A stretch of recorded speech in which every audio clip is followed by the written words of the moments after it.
അലൈക്കും വറഹ്മത്തുള്ളാഹി വബറകാതുഹു. ഞാനിപ്പോൾ ഉള്ളത് ബഹുമാനപ്പെട്ട മാലിക് ബിൻ ദീനാർ റളിയല്ലാഹു അൻഹു നിർമ്മിച്ച ഒരു ചരിത്ര പ്രസിദ്ധമായ പള്ളിന്റെ അടുക്കലാണ്. അപ്പൊ ഈ പള്ളി സ്ഥിതി ചെയ്യുന്നത് കോഴിക്കോട് ജില്ലയിലെ കടലുണ്ടി എന്ന പഞ്ചായത്തിൽപ്പെട്ട ചാലിയം എന്ന് പറയുന്ന സ്ഥലത്താണ്. അപ്പൊ നമ്മൾ ഇവിടെ വന്നപ്പോഴാണ് നമുക്ക് അറിയാൻ കഴിഞ്ഞത് പള്ളിയുടെ പണി വിപുലീകരണത്തിന്റെ ഭാഗമായിക്കാണ്ട് പണി നടന്നുകൊണ്ടിരിക്കുകയാണ്. അപ്പൊ വീഡിയോ എടുക്കുന്നതിൽ പരിമിതികളും കാരണങ്ങളൊക്കെ ഉണ്ടാകും. ഇൻഷാ അല്ലാഹ് നമുക്ക് കഴിഞ്ഞ രൂപത്തിൽ വീഡിയോ ചെയ്യാം. അപ്പൊ നമ്മൾ ഇവിടെ വരുമ്പോൾ ഗേറ്റിന്റെ വലതുവശത്തായിട്ട് ഒരു കല്ലിൽ മസ്ജിദ് മാലിക് ബിൻ ദീനാർ എന്ന് എഴുതി വെച്ചത് നമുക്ക് കാണാൻ സാധിക്കും.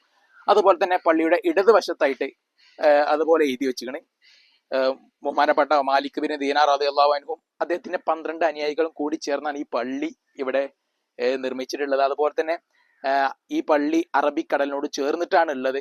ഹിജറ വർഷം 22 ഈ പള്ളി നിർമ്മിച്ചിട്ടുള്ളത് ഇതിൽ എഴുതി വെച്ചിട്ടുണ്ട്. അതുപോലെ തന്നെ 7-ാം നൂറ്റാണ്ടിലാണ് ഈ പള്ളി AD 7th century 7-ാം നൂറ്റാണ്ടിലാണ് ഈ പള്ളി നിർമ്മിച്ചിട്ടുള്ളതെന്ന് കാര്യങ്ങളൊക്കെ ഈ ഒരു പള്ളിയിലേക്ക് കയറുമ്പോൾ ഗേറ്റിന്റെ ചുമരിലൊക്കെ ആയിട്ട് നമുക്ക് എഴുതി വെച്ചത് കാണാനായിട്ട് സാധിക്കും. ഇൻഷാ അല്ലാഹ് നമുക്ക് എന്തായാലും പള്ളിന്റെ അടുത്തുള്ള വിശേഷങ്ങളിലെ കാര്യങ്ങളൊക്കെ പോയേക്കാം.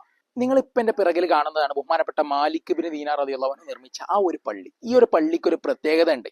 എന്താണെന്ന് വെച്ചാൽ ബഹുമാനപ്പെട്ട മാലിക് ബിൻ ദീനാർ റളിയല്ലാഹു അൻഹു ഈ ഒരു പള്ളി നിർമ്മിച്ചതിന് ശേഷം പോർച്ചുഗീസുകാരൊക്കെ വന്ന് ഈ ഒരു പള്ളിയെ ആകെ തകർക്കുകയാണ്. എന്നിട്ട് ഇതിനെ കല്ലും മണ്ണും മറ്റ് അവശിഷ്ടങ്ങളൊക്കെ ചാലിയത്ത് കൊണ്ടുപോയിട്ട് അവിടെ പോർച്ചുഗീസുകാർ അവരുടേതായ ഒരു കോട്ട നിർമ്മിക്കുകയാണ്.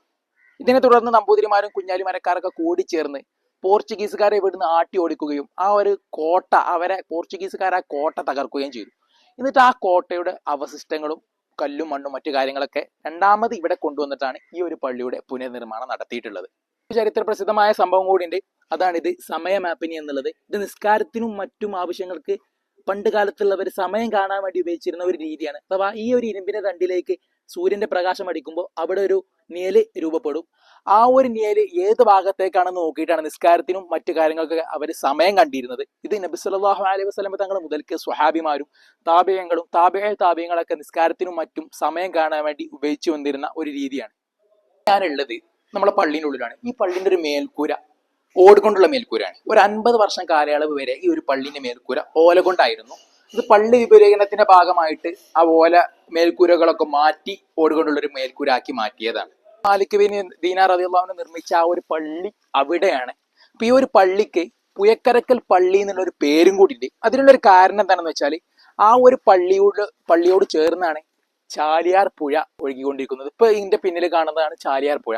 ഈ ഒരു പുഴയുടെ അടുക്കലാണ് നമ്മളെ മാലിക് ബിൻ ദീനാർ റളിയല്ലാഹു അൻഹു നിർമ്മിച്ച ആ ഒരു പള്ളി. അതുകൊണ്ട് തന്നെയാണ് അതിന് പുഴക്കരക്കൽ പള്ളി എന്നുള്ള ഒരു പേരും കൂടി വരാനുള്ള കാരണം. ഇതിൻ്റെ ഉള്ളിൽ വിപുലീകരണത്തിന്റെ ഭാഗമായിട്ടുള്ള പണി നടക്കുന്നത് കൊണ്ട് തന്നെ നിസ്കാരം കാര്യങ്ങളൊക്കെ ഈ ചെറിയൊരു ഷെഡിന്റെ ഉള്ളിൽ വെച്ചിട്ടാണ് നടക്കുന്നത്.